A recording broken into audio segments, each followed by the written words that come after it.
Haemophilia को, तो एक ये मेंडेलियन डिसऑर्डर है, कल ही पढ़ा चुका था। मेंडेलियन डिसऑर्डर्स वो हैं जो सिंगल जीन म्यूटेशन से हो रहे हैं, न्यूक्लियोटाइड में चेंज की वजह से हो रहे हैं, ठीक है।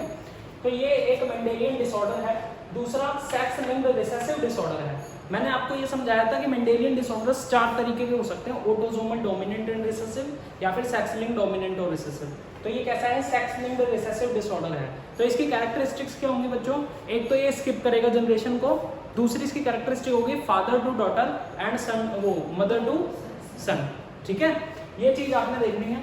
फिर उसके बाद इसमें देखो क्या मिलेगा कि ऑर्गेनिज्म जो होते हैं अफेक्टेड, मान लो जैसा कोई ऑर्गेनिज्म है वो हीमोफीलिया से अफेक्टेड है, तो उसमें होता क्या है कि जो हमारे अंदर क्लॉटिंग ऑफ ब्लड होती है, कोगुलेशन ऑफ ब्लड, जो ब्लड जम जाता है ना, वो जमता है बहुत सारे प्रोटीन्स की चेन की वजह से।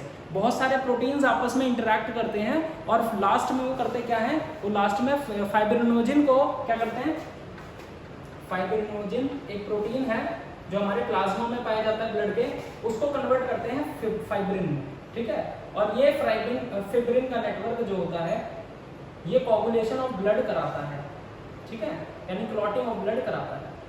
तो ये फाइब्रिनोजिन इनएक्टिव फॉर्म में होता है और इसको एक्टिव फॉर्म में लाने के लिए बहुत सारी कैस्केड ऑफ प्रोटीन्स की चेन लगती है। Cascade of proteins, cascade of proteins का मतलब होता है चेन ऑफ प्रोटीन्स की रिएक्शंस होती हैं, है ना। बहुत सारे प्रोटीन्स आपस में इंटरैक्ट करके लास्ट में इनएक्टिव फाइब्रिनोजिन को फाइब्रिन में कन्वर्ट करते हैं ताकि वो नेटवर्क बना सके और वो नेटवर्क कोगुलेशन करा सके। क्लियर है, थ्रेड लाइक नेटवर्क बना सके और वो कोगुलेशन करा सके। कि कैस्केड ऑफ प्रोटीन्स में जितने प्रोटीन्स चाहिए होते हैं ना, उसमें से प्रोटीन्स लैक कर जाते हैं कुछ ना कुछ।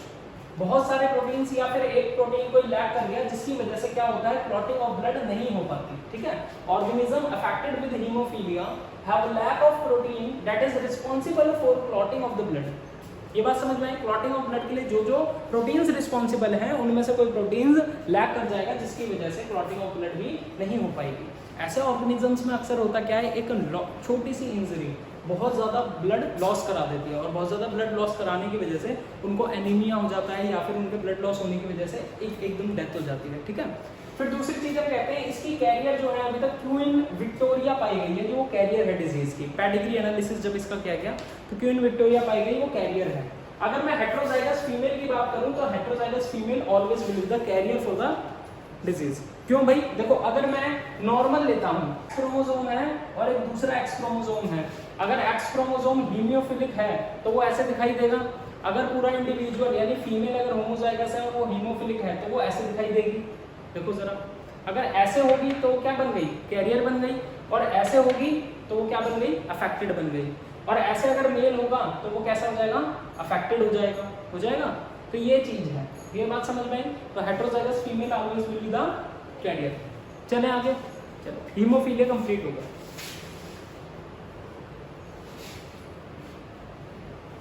हीमोफीलिया के बाद एक इंपॉर्टेंट पढ़ा देता हूं मैं आपको, बहुत इंपॉर्टेंट है, जिसका नाम है फिनाइल कीटोन्यूरिया, ठीक है। ये जो डिजीज है ये ऑटोसोमल लिंक्ड रिसेसिव ट्रेट है, रिसेसिव डिसऑर्डर है। इसमें होता क्या है, इसमें इनबॉर्न यानी जन्म से ही इनबॉर्न एरर ऑफ मेटाबॉलिज्म का इनबॉर्न एरर रहता है ऑर्गेनिज्म में, ठीक है। मेटाबॉलिज्म जो है वो अच्छा नहीं होगा, ठीक है, जिसके साथ साथ इसके पास मेंटल रिटार्डेशन होगी ऑर्गेनिज्म में। मेंटल रिटार्डेशन के बाद मैं कहता हूँ पिगमेंटेशन भी प्रॉपर नहीं होगा। पिगमेंटेशन का मतलब होता है बेटा मेलानिन सीक्रेट नहीं होगा, इम्प्रॉपर, ठीक है। इम्प्रॉपर क्या होगा भाई, मेलानिन सीक्रेशन, जिसकी वजह से हम कहते हैं एल्बिनिज्म होगा। एल्बिनिज्म का मतलब वाइट निशान होना या वाइट क्या हो जाना भाई, कलर हो जाना पिगमेंट स्किन का, क्लियर है, एल्बिनिज्म कहते हैं। अब देखो इसमें होता क्या है, इसमें ये होता है कि error in the gene that produces enzyme phenyl aniline hydroxylase. एक एंजाइम होता है हमारी बॉडी में जिसका नाम होता है फिनाइल एनिलिन, एनिलिन नहीं होता, एलिनिन होता है। Phenyl alanine hydroxylase. एक जीन होता है जो हमारे बॉडी में प्रोड्यूस करता है एक एंजाइम जिसका नाम है फिनाइल एलेनिन हाइड्रोक्सिलेज। यहाँ पर वो जीन जो है वो म्यूटेट हो जाता है और वहाँ पर क्या होता है भाई, फिनाइल एलेनिन हाइड्रोक्सिलेज प्रोड्यूस नहीं होता। अगर ये एंजाइम प्रोड्यूस नहीं हुआ तो क्या इससे बनने वाले प्रोडक्ट प्रोड्यूस हो सकते हैं बॉडी में? नहीं हो सकते। तो सिंपल सी बात है, यहाँ पर बोला कि अगर हमारी बॉडी में जो फिनाइल एलेनिन है वो कन्वर्ट होना था किसमें भाई? टायरोसिन में। टायरोसिन में कन्वर्ट होना था और किसकी हेल्प से होना था? उस एंजाइम की हेल्प से होना था, हाइड्रोक्सिलेज की हेल्प से। अब वो एंजाइम नहीं है तो ना तो टायरोसिन बना, ये टायरोसिन नहीं बना, ठीक है। अगर ये टायरोसिन नहीं बना तो टायरोसिन से बनने वाले प्रोडक्ट भी नहीं बनेंगे बॉडी में। और टायरोसिन से क्या क्या प्रोडक्ट बनते हैं? देखो हमारी बॉडी में टायरोसिन जो है मेलानिन के लिए रिस्पॉन्सिबल है। मेलानिन जो बनता है वो टायरोसिन से ही बनता है। टायरोसिन बेटा एक अमीनो एसिड है, अमीनो एसिड है। यहाँ से ही थायराइड हार्मोन के क्या बनते हैं भाई? हार्मोन्स बनते हैं, T3 एंड T4 हार्मोन्स यहीं से बनते हैं। यहाँ से किडनी का एड्रेनलिन हार्मोन बनता है जो एड्रीनल ग्लैंड सीक्रेट करती है। एड्रीनल ग्लैंड सीक्रेट करती है एड्रेनलिन हार्मोन, यहीं से बनता है टायरोसिन से। और बेटा डोपामीन बनता है। तो बहुत सारे नंबर ऑफ कंपाउंड्स कहाँ से बनते हैं? वो यहाँ से बनते हैं। अब यहाँ पर देखो अगर फिनाइल एलेनिन टायरोसिन में कन्वर्ट नहीं हो रहा तो फर्दर ये कंपाउंड्स भी नहीं बनेंगे, जिसकी वजह से मेंटल रिटार्डेशन और इम्प्रॉपर पिगमेंटेशन जैसे केसेस देखने को मिलते हैं या सिम्टम के रूप में, ठीक है। फिर मैं कहता हूँ कि अगर मान लो फिनाइल एलेनिन टायरोसिन में कन्वर्ट नहीं हुआ तो होता क्या है? ये कन्वर्ट हो जाता है फिनाइल पायरुवेट में, या फिर मैं कह सकता हूँ किस में एक्यूमुलेट हो जाता है? फिनाइल पायरुविक एसिड में, ठीक है। ये फिनाइल पायरुविक एसिड जो होता है ये नर्व सेल्स में जमा होना शुरू हो जाता है और नर्व सेल्स में जमा होने के बाद ये क्या कॉज करता है बच्चों? Mental retardation. क्या कॉज करेगा? मेंटल रिटार्डेशन, ठीक है। सोच समझ की शक्ति को कमजोर बना देना, ठीक है। ये एक्यूमुलेशन है, ठीक है। Accumulation in the form of phenyl pyruvic acid बहुत इंपॉर्टेंट है भाई फिनाइल। अगर मैं हीमोग्लोबिन की बात करूं तो हीमोग्लोबिन क्या होता है बच्चों? आपके आरबीसीज में, मैं बोलता हूं प्रेजेंट इन आरबीसीज। आरबीसीज क्या होते हैं? Red blood cell. अच्छा, कौन से बच्चे ऐसे हैं जो मुझे रेड ब्लड सेल का दूसरा नाम बताएंगे?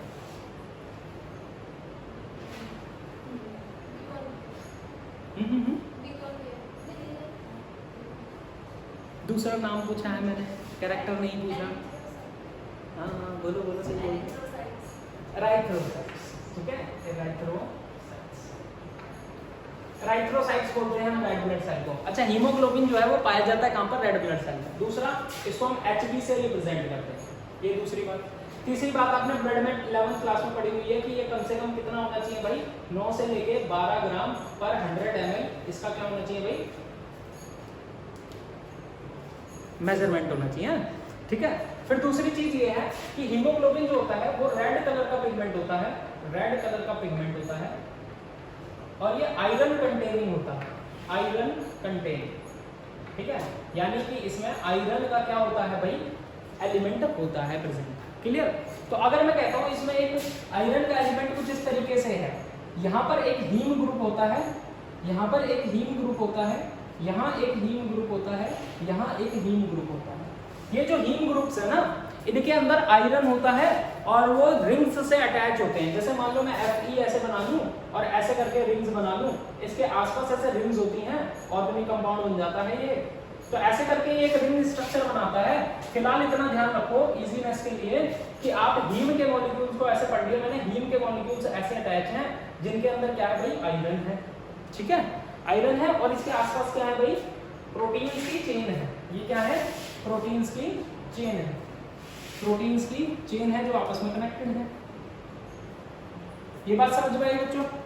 तो मैंने कहा ये हीम के मॉलिक्यूल्स हैं और इसमें आयरन है और ये जो चेन्स हैं इनको हम क्या बोलते हैं? ग्लोबुलिन पार्ट बोलते हैं, ग्लोबुलिन पार्ट कहते हैं। तो हीमोग्लोबिन बोल देते हैं इसको। बात समझ में आई? ये प्रोटीन की क्या है? चेन्स है। अब ये जो चेन्स होती है ना, एक का नाम होता है अल्फा चेन, दूसरी का नाम भी क्या होता है? Alpha chain. इसका नाम होता है बीटा चेन और दूसरी का नाम भी क्या हो गया, बीटा चेन। आगे बात समझ, ठीक है। अब देखो मैं कहता हूं ये जो प्रोटीन्स होते हैं, प्रोटीन्स को हम बोलते हैं कि proteins are also called as polypeptide. क्या बोलेंगे इनको, पॉलीपेप्टाइड। पॉलीपेप्टाइड का मतलब बच्चों क्या होता है कि बहुत सारे पेप्टाइड बॉन्ड मिलते हैं और बहुत सारे पेप्टाइड बॉन्ड क्या बना लेते हैं, प्रोटीन्स बना लेते हैं। अब ये पेप्टाइड बॉन्ड क्या है, देखो अगर मैं प्रोटीन्स की बात करूं तो प्रोटीन्स छोटी छोटी यूनिट से मिलकर बने हैं। वो छोटी छोटी यूनिट्स क्या कहलाती हैं, अमीनो एसिड्स। याद करो जरा, पहले भी पढ़ाया हुआ है। देखो 11th क्लास में ही है ये चैप्टर वैसे, लेकिन मैं थोड़ा सा रिकॉल करा देता हूँ। अगर मैं यहाँ प्रोटीन्स की बात करूँ तो प्रोटीन्स किससे बनते हैं भाई, अमीनो एसिड से बनते हैं। तो मैं कहता हूँ अगर अलग अलग अमीनो एसिड्स आपस में जुड़ जाएं तो एक प्रोटीन बन जाएगा बच्चों, बनेगा नहीं बनेगा। मैं बोलता हूँ amino acid 1, amino acid 2, amino acid 3, ये मिल गए और अमीनो एसिड की चेन से क्या बन गया, एक प्रोटीन बन गया। और ये जो बॉन्ड है ये क्या कहलाता है, पेप्टाइड बॉन्ड। तो मैंने बोला ऐसे बहुत सारे पेप्टाइड बॉन्ड्स अगर जो मिल जाएं तो पॉलीपेप्टाइड बनेगा और पॉलीपेप्टाइड क्या बनता है, प्रोटीन्स बनता है। तो मैंने कहा अमीनो एसिड्स बहुत सारे जुड़ जाते हैं through peptide bond, amino acids through peptide bond forms protein. ये बात बताओ पहले, समझ में आई, ठीक है, ये बात समझ में आई। तो इन्होंने कहा कि सिकल सेल एनीमिया में बच्चों होता क्या है कि बीटा हीमोग्लोबिन चेन के अंदर, हीमोग्लोबिन की बीटा चेन के अंदर, ठीक है, सिक्स्थ पोजीशन पर जो ग्लूटामिक एसिड है वो चेंज हो जाता है किसमें, वैलीन एसिड में। किसमें चेंज हो जाता है, वैलीन एसिड में। देखो जरा ये लाइन बिल्कुल क्लियर लिखी हुई है कि अगर मैं बीटा हीमोग्लोबिन चेन की बात करूं तो उसमें बहुत सारे अमीनो एसिड्स होंगे। तो छठी पोजीशन पर ग्लूटामिक एसिड होना चाहिए था जो कि एक अमीनो एसिड है। उस सिक्स्थ पोजीशन पर ग्लूटामिक एसिड ना होकर उस केस में क्या होता है, सिकल सेल एनीमिया के केस में वैलीन एसिड होता है। क्या होता है, वैलीन एसिड होता है। ये बात समझ में आ गई, ठीक है। अब देखो जो आपके पास दिक्कत आती है जीन के लेवल पर, वो क्या आती है, वो जीन के लेवल पर देखो दिक्कत ये आती है कि अगर मैं यहाँ पर बोलूँ नॉर्मल जीन जो होता है वो होता है GAG और यहाँ पर उसके कॉम्प्लीमेंट्री में CTC होगा। और ये चेंज जो हो जाता है वो चेंज हो जाता है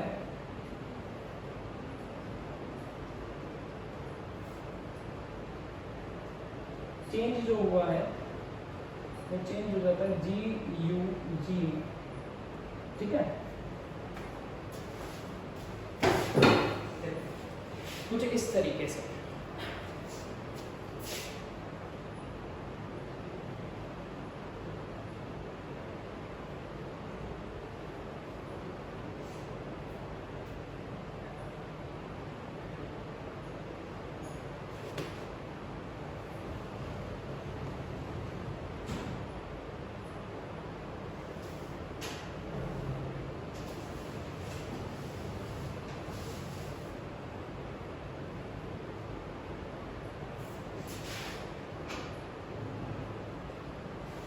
देखो बच्चों अब यहाँ पर समझने वाली चीज एक थी कि एक तो बीटा हीमोग्लोबिन चेन जो है उसकी सिक्स्थ पोजीशन पर ग्लूटामिक एसिड चेंज होगा वैलीन एसिड में। ये बात समझ में आई। फिर दूसरी चीज इन्होंने बोला कि ये जो ग्लूटामिक एसिड और वैलीन एसिड जो चेंज हुए वो किसकी वजह से होंगे, वो इसकी वजह से हुए। अब ये चीज क्या है, ये नॉर्मल है, म्यूटेंट है, ठीक है। अब देखो मैं बताता हूँ कैसे होता है। जैसे ये DNA है बच्चों, ये मान लो DNA है, यहाँ पर एक सेगमेंट थी GAG और फिर इसके कॉम्प्लीमेंट्री में आएगा C, T और C, ऐसे आता है, ठीक है। फिर जब इससे DNA से बच्चों मैसेंजर RNA बनता है, mRNA कहते हैं जिसको, तो वो क्या करता है, एक टेम्पलेट स्ट्रैंड को कॉपी करता है। एक टेम्पलेट स्ट्रैंड को कॉपी करेगा तो वो कहता है कि मतलब टेम्पलेट स्ट्रैंड मैंने इस वाले को माना और यहाँ से उसने अगर mRNA निकाला, ये mRNA निकला, mRNA पे कोडिंग जो आएगी वो C का उल्टा G आएगी, T का उल्टा A आएगी और C का उल्टा G ये आएगी, ठीक है। जो कॉम्प्लीमेंट्री क्या करते हैं, आपस में बॉन्ड बनाते हैं। ये मैं चैप्टर नंबर 6 में पढ़ाऊंगा जेनेटिक कोड ना, तभी समझ में आएगा अच्छे से। इसलिए अभी सिर्फ इतना समझ लो कि जब A के साथ डबल बॉन्ड T होता है, C के साथ ट्रिपल बॉन्ड G होता है। अगर जी के साथ बोलूँ तो ट्रिपल बॉन्ड सी और टी के साथ बोलूँ तो ए। ये तो इतना बहुत तो थोड़ा स्कूल में ही पढ़ा होगा कि एडेनिन और थायमिन बॉन्ड बनाते हैं, साइटोसिन और गुआनिन बॉन्ड बनाते हैं। तो अगर मैं कहता हूँ एमआरएनए बनना है तो एमआरएनए कैसे बनता है, स्टैम्पलेट स्ट्रैंड को कॉपी करता है, तो साइटोसिन के अपोजिट जी अपोज हो जाता है, टी के अपोजिट ए और जी सी के अपोजिट फिर अगेन जी हो जाता है।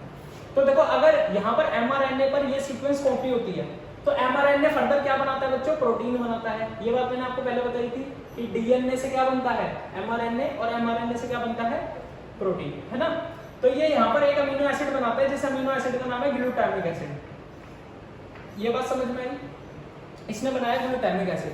लेकिन अगर मान जाओ यहाँ से CTC की जगह यहाँ पर क्या हो जाए, CTC की जगह यहाँ CAC हो जाए, एक सिंगल न्यूक्लियोटाइड चेंज हो गया, ठीक है, एक सिंगल न्यूक्लियोटाइड अगर यहाँ चेंज हो गया तो यहाँ पर क्या बन जाएगा, G बन जाएगा, T बन जाएगा, ठीक है, ये T बन गया।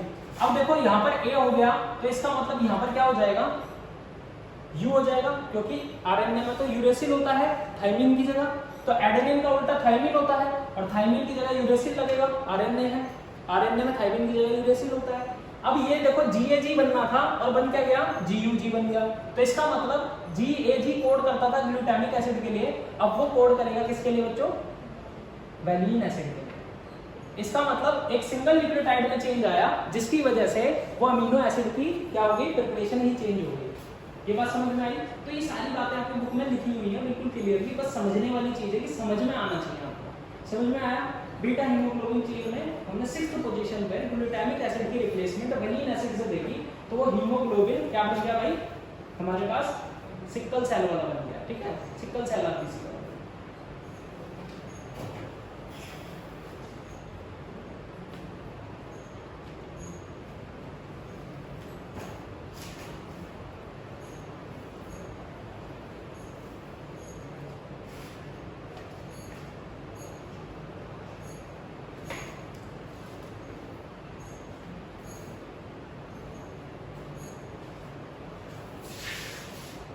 देखो बच्चों, क्रोमोसोमल डिसऑर्डर में मैंने आपको 2 केस बताए, एक एन्यूप्लॉइडी बताया था, एक पॉलीप्लॉइडी बताया था।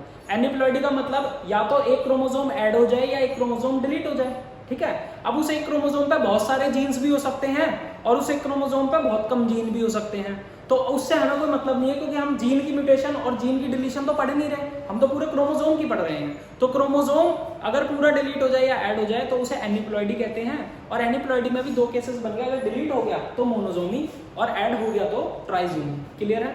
अगर मान लो पूरा का पूरा सेट बढ़ जाए, increase in the set of the chromosome in an organism is called as polyploidy, उसको हम पॉलीप्लॉइडी कहेंगे। तो अगर मैं एन्यूप्लॉइडी की बात करूं तो हमें 3 सिंड्रोम्स पढ़ने हैं जिनका नाम है Down syndrome, Klinefelter syndrome and Turner syndrome. सबके बारे में सबसे पहले ये जानना है कि उसमें कौन से क्रोमोसोम की ट्राइसोमी हो रही है या फिर मोनोसोमी हो रही है।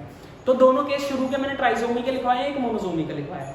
ये क्रोमोसोम नंबर 21 की ट्राइसोमी है, ये क्रोमोसोम नंबर किसकी है भाई, एक्स क्रोमोसोम की। और ये क्रोमोसोम कौन सा है भाई, एक्स क्रोमोसोम। यहाँ पर मोनोसोमी है, यहाँ पर ट्राइसोमी है। इसका मतलब यहाँ एडिशनल कॉपी प्रेजेंट है, यहाँ पर वहाँ पर डिलीशन है एक्स क्रोमोसोम का। तो अगर मैं इसमें बात करूँ तो ये सबसे पहले डिस्क्राइब किया था लैंगडॉन डॉन ने। और दूसरी चीज एक और याद करनी है, एनसीईआरटी में लिखी हुई है, ये 18 किसमें बताया था, 1866 में नहीं यार, 1866 नहीं है, देखो लैंगडॉन डॉन ने दिया है 1866। चलो 1866 में लैंगडॉन डॉन ने ये बताया, तो इन्हीं के नाम से डाउन सिंड्रोम नाम रख दिया। इसको मैंगोलिज्म भी कहते हैं या मैंगोलियन आइडियोसी भी कहते हैं। शॉर्ट स्ट्रक्चर्ड है, मतलब गिट्ठापन है शरीर में, ठीक है, जो पूरी बॉडी ओवरऑल डेवलप्ड दिखाई नहीं देती दूर से। राउंड हेड है, हेड जो है वो गोल है, पार्शियली ओपन माउथ है, माउथ ओपन है, फरर्ड टंग है, घूमी हुई क्या है, जीभ है। उसके साथ साथ पाम जो है वो ब्रॉड है और पाम पे ना क्रीज बहुत ही डोमिनेंट है, क्रीज बहुत ज्यादा दिखती है। देखो आपकी पाम थोड़ी स्ट्रेट है बिल्कुल, ठीक है, और वहां पर पाम पे क्रीज बहुत ज्यादा दिखेगी। स्टबी फिंगर्स हैं, स्मॉल फिंगर्स हैं, छोटे छोटे फिंगर्स हैं, और फिजिकल और मेंटल कैसे हैं, रिटार्डेड ग्रोथ है। अगर मैं क्लाइनफेल्टर्स पे जाऊं तो ट्राइसोमी एक्स क्रोमोसोम्स की है, तो कार्योटाइप क्या बन जाएगा भाई, 47 XXY। 47 टोटल क्रोमोसोम है, XXY अगेन वो उसकी क्या दिखा रहा है भाई, ट्राइसोमी दिखा रहा है। ओवरऑल तो मैस्कुलिन डेवलपमेंट है, ओवरऑल अगर इंडिविजुअल को देखोगे तो मैस्कुलिन दिखाई देगा। फिगर छपी हुई है एनसीईआरटी में, देखो सबसे पहले वो मैस्कुलिन डेवलपमेंट है बिल्कुल, लेकिन ओवरऑल डेवलपमेंट के साथ साथ आप सेकेंडरी सेक्स कैरेक्टर्स देखोगे तो वो फीमेल वाले हैं। ठीक है। और फीमेल वाले कौन कौन से, गायनेकोमेस्टिया जिसमें डेवलपमेंट ऑफ ब्रेस्ट या मेमरी ग्लैंड्स कह सकता हूँ, हाईली पिच्ड वॉइस जो है वो बहुत पतली है, जैसे फीमेल्स में प्यूबर्टी के बाद हो जाती है। स्टेराइल है, अंडर डेवलप्ड टेस्टिस है, टेस्टिस अंडर डेवलप्ड है, जिसकी वजह से स्टेराइल है ऐसा इंडिविजुअल। लॉन्ग विंग्स, बड़े बड़े हाथ पैर हैं, और उसके साथ साथ क्या है, मेंटल रिटार्डेशन है, इंटेलिजेंस बहुत ही लो है। अगर टर्नर सिंड्रोम की बात करूं, absence of the x chromosomes है फीमेल के अंदर, अगर ऐसा है तो 45 क्रोमोसोम्स हो जाएंगे टोटल, और एक्सो उसका क्या हो जाएगा, कैरियोटाइप हो जाएगा। र्यूडिमेंटरी ओवरीज हैं, ओवरीज स्टेराइल हो गई, इसका मतलब ओवम प्रोड्यूस नहीं कर सकती। शॉर्ट स्टेचर्ड है, लेस देन 5 फीट रहेगी ऑर्गेनिज्म की हाइट। ऑर्गेनिज्म क्या होगा भाई, ह्यूमन फीमेल। फिर उसके बाद में अंडर डेवलप्ड ब्रेस्ट की बात करूं तो ब्रेस्ट भी ज्यादा डेवलप नहीं है, अंडर डेवलप्ड है। इंटेलिजेंस बहुत ही एबनॉर्मल है, साथ के साथ हियरिंग डिसऑर्डर्स भी होते हैं, ठीक है। और कार्डियोवैस्कुलर प्रॉब्लम्स भी इसमें ज्यादा है, हार्ट की प्रॉब्लम्स भी यहाँ से रिलेटेड हैं, ठीक है, टर्नर सिंड्रोम में। तो इसी के साथ चैप्टर होता है खत्म, फिनिश। इसके बाद हम चैप्टर नंबर करेंगे 6, जो कि बहुत इंटरेस्टिंग है और थोड़ा सा केमिकल नेचर है उसमें, ठीक है, मतलब फॉर्मूलाज, ऑर्गेनिक कंपाउंड्स, ठीक है, तो उसके बारे में मैं आपसे जानूंगा।